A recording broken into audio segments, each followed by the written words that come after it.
Welcome to the China Desk Podcast, presented by the Federal Newswire, with your host, Steve Yates. Welcome to the China Desk Podcast. I'm your host, Steve Yates, Senior Research Fellow for China and National Security at the Heritage Foundation. A reminder to our audience for whom we are most grateful. Viewers can watch the China Desk on YouTube or subscribe to hear all our interviews on Apple, Spotify, and most other podcast providers. We welcome you to check out our website and show archive at ChinaDeskPodcast.com. My guest today is Kerry Brown, Professor of Chinese Studies and Director of the Lao China Institute at King's College London. He's an adjunct of the Australia-New Zealand School of Government in Melbourne and co-editor of the Journal of Current Chinese Affairs, run from the German Institute for Global Affairs in Hamburg. He is president of the Kent Archaeological Society and an affiliate of the Mongolia and Inner Asia Studies Unit at Cambridge University. From 2012 to 2015, he was professor of Chinese politics and director of the China Studies Center at the University of Sydney in Australia. Prior to this, he worked at Chatham House from 2006 to 2012 as a senior fellow and head of the Asia program. Now, Professor Brown directed the Europe-China Research and Advice Network, given policy advice to the European External Action Service between 2011 and 2014. He's author of almost 20 books on modern Chinese politics and has written for every major international news outlet. The current topic for today for our conversation is Why Taiwan Matters, a short history of a small island that will dictate our future. Well, with that, Kerry, welcome to the China Desk. Let's jump in. Thank you very much. Thanks for inviting me. Well, your bio might be the most geographically diverse that we have had of any of our guests, affiliations on multiple continents, and we're very grateful that you took some time to engage the conversation today on Why Taiwan Matters. But as I alluded in our pre-show, we like our audience to get a feel with each episode of a little bit of the human beings behind the books and the heavy conversations we might have from time to time. But the trick question we always ask is, when you were growing up and asked what you wanted to do when you came of age, did you say, you know what, I'm going to write a thought-provoking book about an island far away known as Taiwan?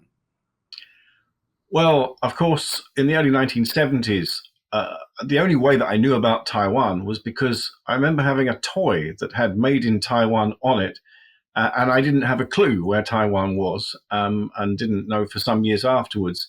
If you'd asked me, a little bit later when I was an early adolescent, I'd have said I wanted to be a writer. I did really always want to write, but I would never, ever have said that I would end up writing about China or Taiwan, and only really found that I wanted to do that in my mid-20s. So I was a late starter. Mm-hmm. So what were the things that were your sort of driving pursuits as you were coming up into university and exploring early life options? Well, I was always already interested in writing and in, literature, and that's what I did at Cambridge University. My first degree was in English literature. But I suppose beyond that, I've always been interested in ideas. And as a sort of person from Europe, obviously, when you first encounter China, it always seems very strange and very different. And I kind of had lots of very broad, vague ideas about this being an ancient Confucian society. But then, of course, I saw news about it on TV. It was a communist country undergoing this big revolution, and that was still ongoing. And it was very, very intriguing. So in a sense, I kind of segued into dealing with China and what we called then the Far East. But it was kind of an accidental, very happy accident, but it was an accident rather than anything deliberate. I've found a lot of friends who have ended up spending a lot of their life on things China policy or business or what have you, that had a similar anecdote of it was just something that accidental or fortuitous that turned them in a different direction. For me, I signed up for a course on Japanese, and this is when Godzilla was eating Manhattan in the 1980s. And a friend of mine came into my dorm, and he was from Japan, but he said, I was born in Taiwan and I'd rather you study Chinese. And I hadn't started. So I turned in the Japanese textbook and started studying Chinese, and the rest was history, so to speak. But this sort of accidental feather blowing through the wind notion is kind of interesting. Now, especially for someone who's written so many books about China. So talk a little bit about, you had this nudge that moved you in that direction, but you got into it in a big way. What were some of the steps that got you into an in-depth study of China and making this really kind of the core of your career? It's interesting. So, like you, Japan was one of the steps. I was a teacher in Japan. There's a huge scheme called the Japan Exchange Teacher Scheme. Yes. I spent a year there in the early 1990s. But through that, I went to China. If you remember then, just after Tiananmen Square uprising, not many foreigners were in China at all. I went for about a week. I didn't speak Chinese then, but I found it very, very different to Japan. You know, the comparison between the two is always fascinating. And as a result of that, in Australia, I started to learn Chinese. I'm not a good linguist. I'm awful at French, awful at German. My Latin was non-existent. But for some reason, Chinese grammar, as you know, it's relatively straightforward for an English-speaking person. And I kind of really took to it. So I went and did a Chinese course in London. I then went and lived in relatively rural, provincial China in Inner Mongolia in the mid-1990s. And then from there, really developed a complete interest in the post-1949 history. And that's really been my focus ever since. Although, as I say, we're talking today about Taiwan. That happened later and it was derived from that. But initially, it was really about what happened in China after 1949. Yeah, well, I'm blown away that you've had sort of a similar language journey, in the sense that I was a complete failure at Latin-based languages. I couldn't assign gender to tables and pairs, and no plurality, no tense, no conjugation. Chinese, it doesn't make sense to normal people, but it was a very simple kind of grammar to get a hold of. I had kind of a similar mugging on the language front. But I'd love it if you'd share a bit of what your observations were in the arc of the time you first went to China to the several books that you've done. What's been your experience in going around the country? How have you seen kind of the interaction between experts like yourself and the people you talk with in or out of government? And as you've written, how have your views evolved as you've observed these experiences? Yeah, I mean, over the last 36 years of going there, living there, I was a diplomat there for 3.5 years in the early 2000s. I mean, it's been a big, big journey. And I've been to every single province and autonomous region. I went there as an official. I've been there as a business person briefly, then as an academic. I mean, as you know, it's a different country in some ways to the one I first went to. Of course. In the mid, 1990s, it was still pretty undeveloped in the provincial areas. I mean, foreigners were not that common. And it was still, kind of a place where it was pretty tough for a lot of people. I went to a city, Huahalchu in Inner Mongolia, a few years ago. I mean, I lived there in the mid-1990s. I literally could not recognize a single thing in that city. It had been rebuilt from scratch. Yeah. A friend of mine the other day was saying how they had gone to Guangzhou recently. They'd gone there in the 80s. They were sitting in an 88-story hotel looking right down the city, thinking, I don't recognize anything in this place that I saw when I first came here. What's happened to the people, though, I think that's also very, very different. I think the outlook of young Chinese people is completely different to the people that I knew in the 90s. And so in a sense, the books I've written have sort of become a bit of a kind of chronology of that, or a record of that changing history. What's changed, I suppose, is not so much China's changed dramatically, but so have we. And I suppose when I went to China, I'm a bit embarrassed to sort of say this, but I felt very zealous. I felt like I'm going to aid and help these people, and I'm going to help them, sort of have the systems that we have. I really did sort of believe that strongly. And I suppose because Western politics, British politics, American politics has become very complicated, I've become way less sort of beholden of that idea. I'm way more probably confused. I sort of think, I don't know what I tell China to do today. I know it needs to change, and there are many things that we could be concerned and worried about. but I don't really know what we can do too. We're obviously going through a lot of confusion. So I suppose it's become a more complicated story, but it's still a story, I think, of lots of commonalities, lots of sort of, human links, but it's become way less easy as a story to tell. Was there ever any change in kind of how you felt your access was, or topics you were talking about were met with sort of openness, resistance, discouragement, encouragement, irrelevance? I think the mid 1990s, ironically, were pretty open. I remember having discussions then about Tibet with Mongolians, and officials. I remember, talking in the late 1990s as an official with, think tankers in Shanghai when I was visiting, about pretty frankly about Tibet, and me being critical and them telling me, well, you don't understand, but at least there was a dialogue. I think that is not really going to happen these days. I mean, when I last went to China last August and September, I kind of accept that it's not likely with officials anyway that there's going to be much space for me to start saying what I really think about, X, Y, Z. I can talk about Xinjiang, I can talk about Tibet, but I think that people will say, you don't really, we don't want to talk about that. There's not that sort of space. I think you're right too. It's unlikely. It'll be very difficult to sort of talk to friends and colleagues in China about very sensitive issues, sometimes because they just feel I'm wrong. And sometimes I suppose it's just because they feel, well, why are you talking about a sensitive issue? Should we go to Britain and talk about something that antagonizes you? I think it's a more difficult dialogue to have. I think that's a really important perspective. And I hope we can have another conversation to talk about the arc of the work and the writings and perceptions of China, which I think it would be very interesting to the audience. It's deeply interesting to me, too. But because we're going to pivot somewhat and look at Taiwan, share with us when what I like to call Fantasy Island first came into your world. For I had somewhat of an opposite entry into the China space and Taiwan space because I was sent to Taiwan in the late 80s, and I was told by my professor how lucky I was to see the real China. And then I discovered a lot of things in Taiwan that were not the real China.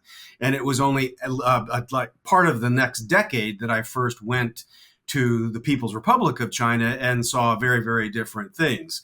But you were able to kind of get your feet wet in the People's Republic. And at some point, you came up onto this topic that grips our news these days of Taiwan. So share with us what was kind of the entry and then the arc that brought you to taking up this subject for the book. Yeah, so I mean, I'd lived in China before, was a serving diplomat in Beijing. And in 2000, I had an opportunity to go to Taiwan for the first time 25 years ago. If you remember then, you well remember it wasn't possible to fly direct. I had to fly via Hong Kong. But I kind of, so it made what's today probably a 3.5-hour journey in plane, 6 or 7 hours. But I remember, like you, in sort of reverse, coming to this place, which was sort of Chinese, but not really Chinese. I mean, it seemed more like Japan. I mean, with the, some of the sort of buildings and the architecture, and it was very disorientating. And the people too, they spoke Mandarin Chinese, but with a sort of difference. There were different things they said.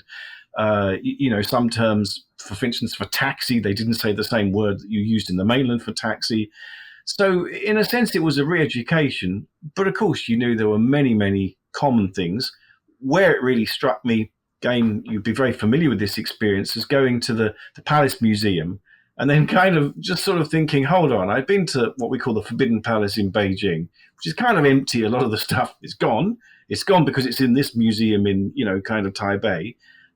There's really the most classical Chinese culture, porcelain from the Ming and the Sung and, kind of things that go back, the bronze, kind of stuff from the Warring States period. The story of China in these amazing artifacts, but not where they once were. So I kind of thought from that point, this is a really complicated story. And it wasn't one that I worked out systematically over the years.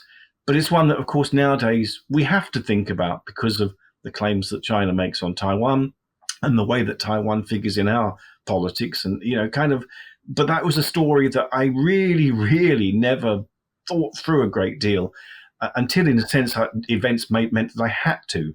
Mm-hmm. So that was 2000, getting your sort of initiation into the little bit Japanese, little bit American, little bit Chinese, some Aboriginal kind of stew that's all over the island. When did you start thinking about, in a serious way, the Why Taiwan Matters book? So I'd been an election observer in 2008 when, you remember, Ma Ying-jeou was standing. I think it was against Frank Xie for the Democratic Progressive Party. At that time, election observers were allowed. There were big groups, Americans, Europeans, some Japanese. And I remember sort of thinking, wow, in this country, politics is enjoyable. I mean, it seems people enjoy it. And as you know, in Britain, elections are like going to the dentist. You just groan whenever they come around. And I'm sure in America, it's also not, it's not wholly celebratory. It's not an easy thing. So from that point, I really kind of wanted to write more about Taiwan. And I wrote a few things at Chatham House. But I think about 10 years later, actually, once Ma Ying-jeou had went from power, I met him when I went to Taipei, I think in 2015, just after the Sunflower Revolution, and kind of was really struck by how much I'd been to Taiwan and wanting to say something about it. So I was invited to write a book, kind of about what Taiwan was, and I wrote an initial book called The Trouble with Taiwan. I felt that I'd been kind of, an important story, and I told it till 2000, I think that was 2017, 18. But really, so much has happened in the last few years that I kind of thought I would just, in a way, update that book. But in fact, I completely rewrote it, and for a separate publisher, because the issue of Taiwan has become so different now, as has the issue of China, and as has the issue of the West and America's relationship with these two. So it was a completely new book, and probably a more problematic and difficult book to write, and a more disturbing book because the issues had just got far sharper and more intractable in many ways. Well, so let's get into the book, and maybe an entry point for that makes sense is part of the subtitle for this is a short history. Where does the short history kind of begin its narrative when talking about Taiwan for your book? Yes, I mean, it's a point others have made. I've recently read another history of Taiwan, which is more of a pure history. The Aborigine history of Taiwan goes back tens of thousands of years, and it's a complicated history because of where did these original Taiwanese themselves originate from. There's a big, obviously argument about that amongst anthropologists and others. I mean, I think that history is important, though practically you have to recognize for my book, because it was really more about now than then, I kind of needed to describe the last 400 or 500 years, in particular the migration of what we say are Han Chinese today, people of Han ethnicity from the mainland. And then, these periods of Dutch colonization, Spanish colonization, and then, the kind of very complicated relationship with what we call the mainland today, the Ming and the Qing. I tried to sort of create a manageable storyline about that. The main point I was making, I think is important for everyone to know, is that this is not a straightforward history. Taiwan is a very hybrid history. It's got a lot of different strands. And even in 1949, we say Taiwan was taken over by the Republic of China, as you well know. I mean, that was only a small minority of people from the mainland that moved there, and it caused great divisions that, kind of trickle down till today. The main thing is to understand this history does not give easy answers to anyone making a big claim about who owns Taiwan and what Taiwan should be. It's extremely hybrid. Well, I couldn't agree more with that. It was one of the things that I think is most overlooked when people dip their toe from a policy point of view, foreign policy point of view, what have you. And as someone who's come and gone from the island for multiple decades, it is a little bit of nail scratching on the chalkboard for me to listen to people take one or two trips and come away with deep insights about where things could go. So another reason I hope people will indulge themselves in reading your book. But let's get into sort of the core of your presentation in the book. You cover some elements of that history. It's meant in order to kind of better inform some of the policy stakes, whether it's national security interests that the United States and others would have. You made a really interesting personal point that when you first went to Taiwan, you were struck by some of the Japanese influence. And I've also found that to be much deeper than just the architecture. And it's also an underappreciated strand that this is not just a US-China kind of issue, and it's not just a KMT-DPP issue, that there's multiple influences here. But I didn't write your book, you did. How about you share what you thought were sort of the core building blocks of the narrative that people really need to have to make wiser judgments about this situation? Sure. I mean, so I start off obviously with the history, because I think that orientates everything else. And the conclusion is, it's a complicated history. Taiwan is a unique place. And then I kind of really look at, well, how has it become more unique in some ways? And of course, one of those is its political development and its economic development. And its political development is in becoming a democracy over the 1990s, meaning a lot of kind of modern Taiwanese, their identity is as a democracy, as a culturally Taiwanese Chinese place, but with this, political identity as a democracy. So allies of what you call the political West in some ways, and how important that's been, especially the fact that, there's been real transitions of power between different parties. But there's also been cost to that. One cost, obviously, is that Taiwan society today is visibly quite divided, and probably more divided now than it's been for a long, long time. And of course, secondly, that in many ways, the political story has made any real attempt to resolve issues with a communist one-party China very, very hard to kind of work out, almost impossible. The economic story I tell is really this fascinating one about how the state and entrepreneurs and American aid, built up this incredible economy in the 60s and 70s.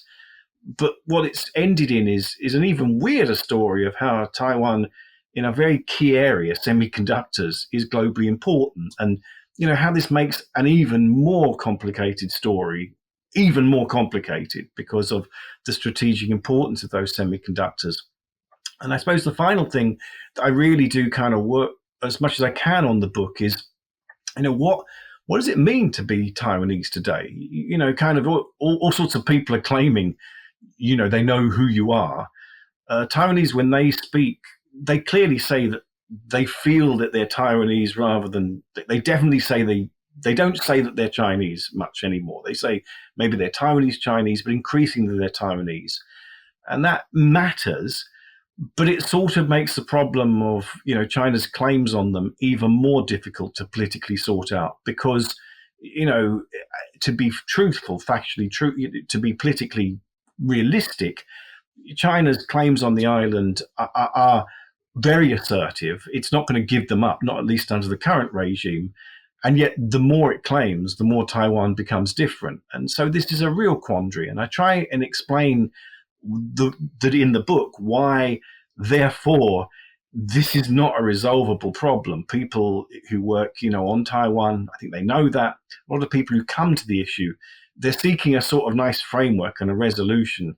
To me, when you look at how deep the differences are, you can't really find that resolution, but then you can't ignore the fact that China today, under a very nationalist leadership in Beijing, is not going to relinquish what its aims are.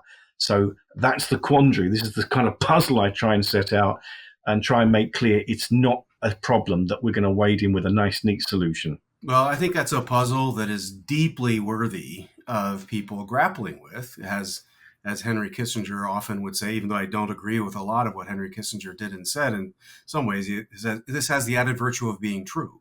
These complications you've outlined are real. I've had sort of a parallel experiences, and have arrived at some similar judgments along the way. One of the things you outlined just now is deeply fascinating to me. It's this notion of the claims that are made by the Communist Party of China and the realities of Taiwan and the identity of people in Taiwan. There's kind of two parts of that struck me. One is as you traveled around China when you were in the 90s or 2000s and you asked someone where they were from, my hunch is that their first response was not, I'm Chinese. Their first response was, I'm, and state your locality. And so in some ways, what struck me as extremely odd in this political war between differing views in Taiwan and mainland China was that anywhere you went in mainland China, where at least when I did in the 1990s, that you say, where are you from? People, they'd say they were from Shanghai or Guangzhou or Beijing or what have you. And they might also say what kind of minority tribe they were from. And so there's this multicultural different identity that was going around there. So if someone said they were Taiwanese or from Taiwan, that in that kind of environment isn't a declaration of independence, but in a heated political war, it was perceived as that. And I just wonder if you had sort of similar experiences about that kind of definition of identity. And it seems to me today, we're much more likely if you ask someone, what are you? They're going to say, I'm Chinese first, and then maybe say that they're Shanghainese or something else. Maybe I'm right, maybe I'm wrong. But how have you perceived that notion of identity on the mainland? No, I think you're right. I mean, I remember living in Taiwan, living in China in the mid '90s. You remember that was the first democratic presidential election in Taiwan, and I remember watching news about it on Chinese TV with colleagues in Inner Mongolia, and obviously it was it was condemning it. It was showing, that this is terrible. Li Denghui, the presidential candidate who won, was a terrible person. It was propaganda, but I think you're right that it was like not as, it was much more performative in a weird way. The kind of, there wasn't a sense that this was an issue that had to be imminently resolved. It was just sort of a lot of frustration and, China kind of basically saying, we can't really deal with this. I think there wasn't that heavy sense of there being one big nation with one big identity called China that was claiming this other place, which was also China. And, it was all extremely uniform and monolithic. I think, oddly enough, as China's become sort of more complex in some ways, the sense of identity has become much more straightened and, streamlined. I think that's partly because the Communist Party's legitimacy is now based a lot on nationalism, and there has to be this solid idea of what it is to be Chinese, and that's got 5,000 years of history, and it's very unproblematic, and, don't argue about it. Chinese is a very distinct thing, and all these other ways of being Chinese, from provincial to local identities, have been kind of eroded. So I think it isn't common now in conversations that I have in China when I'm there for people to sort of say too much about, we're real Shanghainese or we're real Beijingers. It's a bit more subliminal. Yeah. I think the other thing that's weird is, of course, you remember in the 1990s and 2000s, it was often the case that Chinese colleagues would say to you, the real Chinese culture is on Taiwan. And I've sort of always been amused by this because of the fact that it seems a very hybrid culture on Taiwan. But they would say, they have traditional characters, they have the stuff from the Palace Museum, and they preserve stuff which we destroyed in the Culture Revolution. I have to say that I have heard far less of in the last decade, last 15 years. You don't hear that now. It's like, we are still linked by common bonds. We're the same. And there's no idea that Taiwanese is a purer form of Chinese culture than China itself. You don't hear that now, not very much. Well, I strongly suspect that change in narrative is not by accident, but there might be something to do with kinds of conversations that are encouraged or discouraged. But in dealing with leaders in government, whether it was in Europe, the United States, elsewhere, we often find their entry point for trying to understand Taiwan would still be through the China lens, because they would have heard of something called a one China policy, or they would have heard of this notion of, well, there was a civil war and there was this divide and there's this idea that they might come back together. And in this sort of change of identity in Taiwan, going from one imposed by a group that came from the mainland and imposed martial law, yes, that was a part of this evolution, to one that identifies more with a process of self-government. How should decision makers understand the message that you are putting forward through the book in terms of weighing this? Because there's the hard realities of power of China has changed and may be more strident in nationalism and might be more determined to push for an ultimate outcome. And yet, this hybrid that has evolved in Taiwan, it isn't a close contest of which of these is right or wrong or more desirable than the other from, say, an American or British cultural or geopolitical point of view, I would think. How do you see it? Well, I think our mission, my mission at least, in involving myself in this issue as an outsider, is to battle for hesitancy and doubt. I think it's important to say there are no answers to this question. I'm very wary of people who say there are answers to this question, whether they're in China, Taiwan, or anywhere else, because we have to be respectful of the fact that there's no consensus really anywhere on how to resolve this issue. And that's because the issue is so incredibly complicated and there's no obvious way of kind of solving it today. So really what I argue for in the book and try and argue for in public is, let's just say we don't know. It's okay to say you don't know. The problem is more that it's not that Taiwan and China are at war, right? They're not like, Russia, Ukraine, or thank goodness, or kind of Israel, Gaza. I mean, there's not bloodshed. That's great. That's fantastic. There's not bloodshed. It's not like, kind of there's lack of contact. At least people to people level, there's contact. There's direct flights, 600 a week between the two, postal links, trade. I think a third of Taiwan trade is with China. They are linked. They have ways of working with each other. They're not like North and South Korea, where they're just not talking to each other, or very, very, limited. So there's lots of things that you can say, okay, this is not an orthodox conflict, but that doesn't mean it isn't deadly dangerous. In fact, I'd say it's way more dangerous than almost any other conflict, because it isn't something that, kind of, if it started to unravel, there's going to be no limits to where it could end. It would probably bring United States and China directly into conflict with each other. They are two nuclear powers. That is not good. It would smash the world's global, the global economy. It would have very, very big impact. So over this issue, I'd put a big plaster saying danger, handle with care.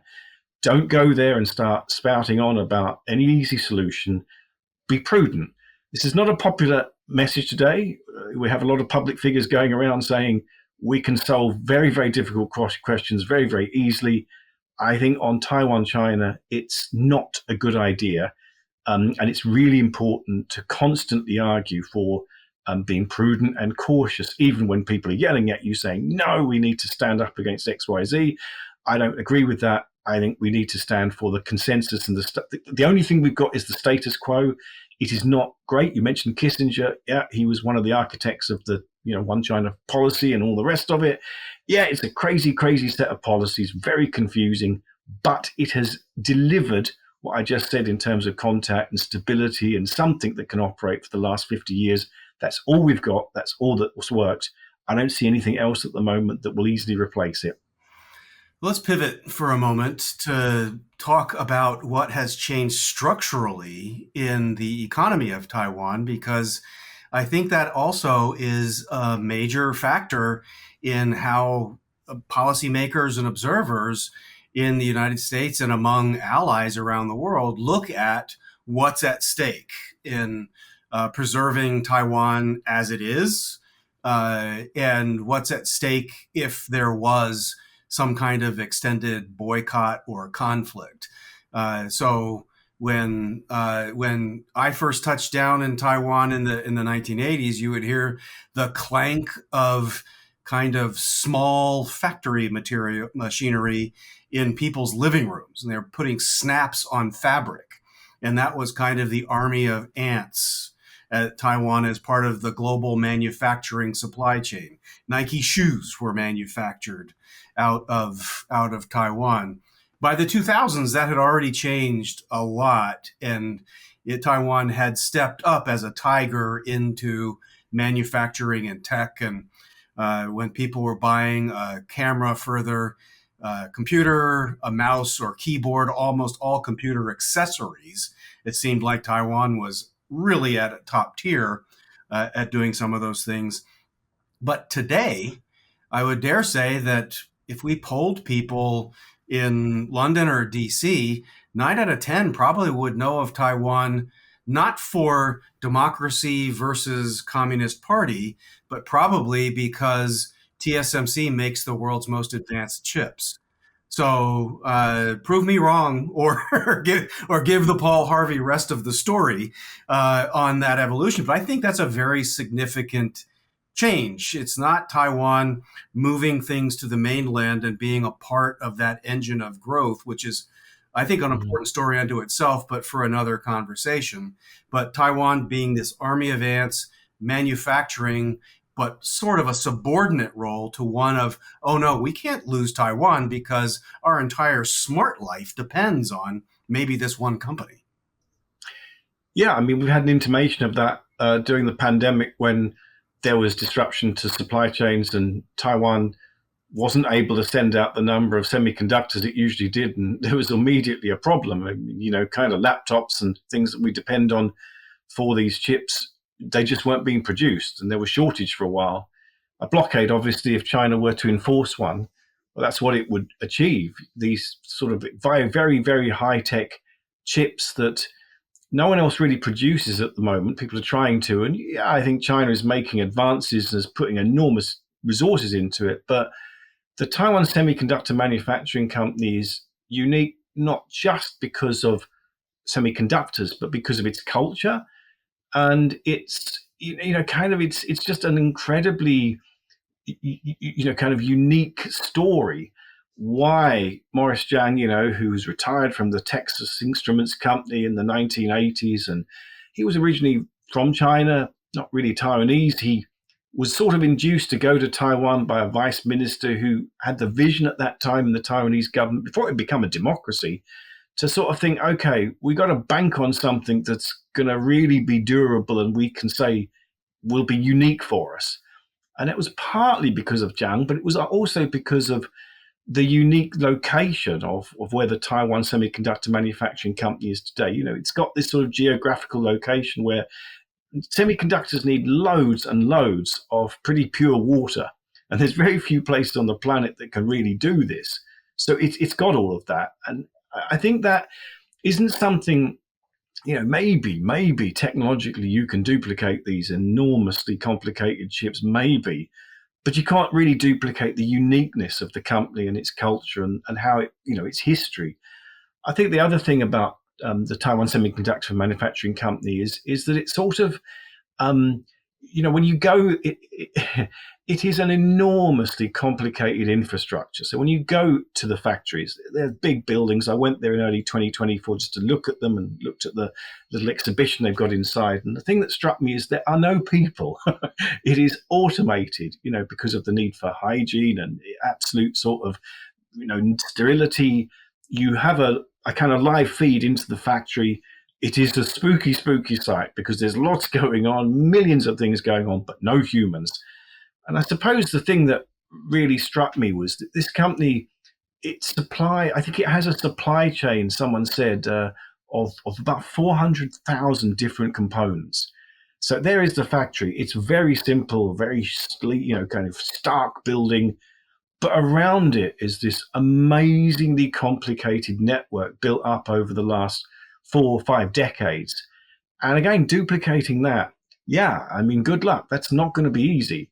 So it really is an incredible accident in a way that that Taiwan achieved this, and China is trying to duplicate that.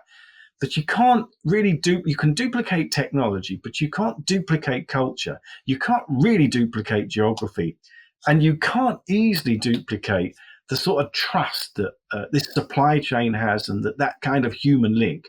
I think it will be very, very hard to do those things, even if you could come close on the technology. That's why I think the Taiwan Semiconductor Manufacturing Company is so unique and so important. And if it were prevented from manufacturing, we would have a big, big, big problem.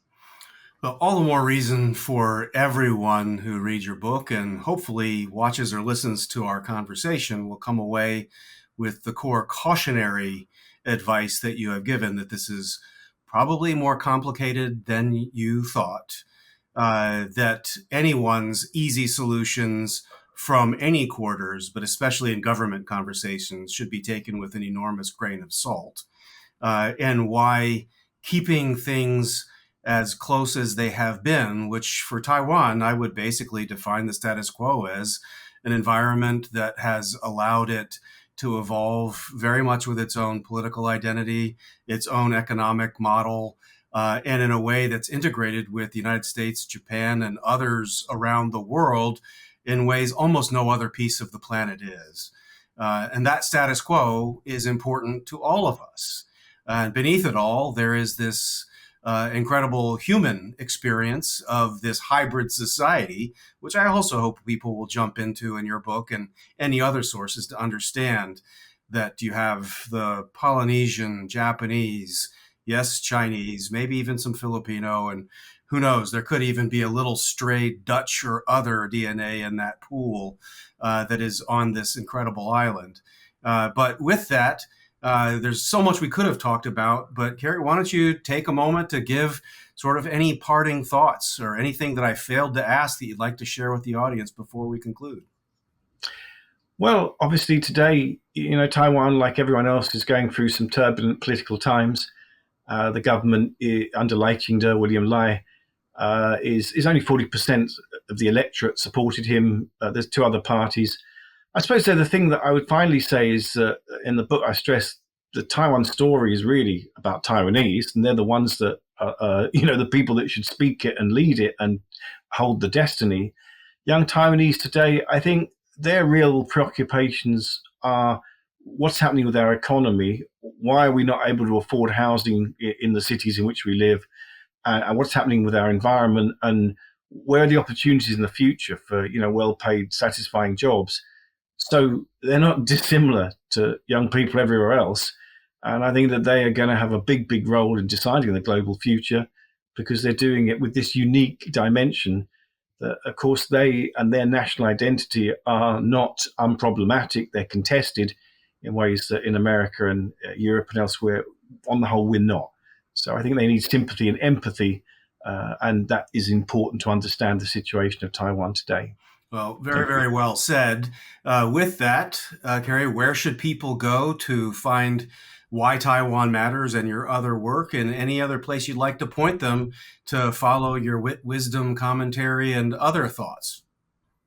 Well, Why Taiwan Matters is published by St. Martin's Press, so their website would have that. It's obviously on all other websites, Amazon and others, you can get it. And electronically, I read it, so you can get a kind of audio book of it also very easily online.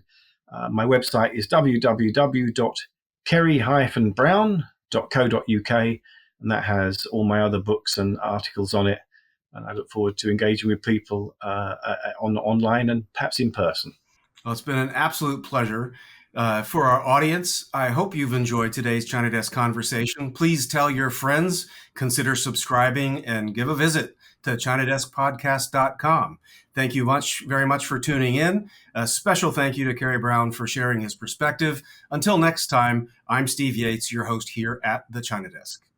Thank you for listening to the China Desk podcast, presented by the Federal Newswire and hosted by Steve Yates. Check out the Federal Newswire's family of websites, as well as their social media stream.